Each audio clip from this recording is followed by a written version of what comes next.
the Texas State School Board. How do you feel about them, and what is your thoughts on school vouchers?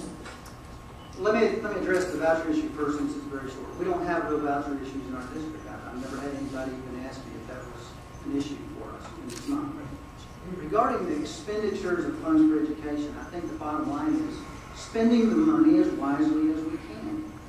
Folks, we have had an explosion of administrative cost in education at the TEA. We haven't had the same explosion in the reduction in dropout rates. What I want to see is the money spent more wisely. I want to see more of the education money spent in the classroom for teacher salaries and learning aids. Because if we attract good teachers, they will teach our kids. I want to give them a living wage so that they can make a living.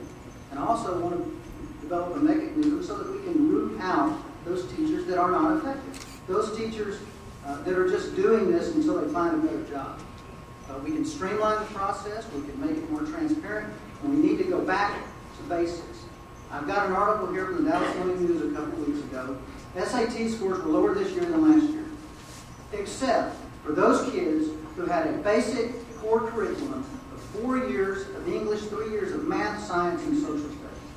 It's a wonder that many of us in this room tonight even got an education. We need to return to basics.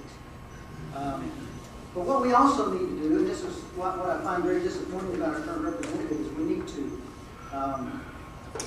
to tell this liberal congressman from Texas to unfreeze this $830 million in federal emergency education funding that will go into teachers' salaries.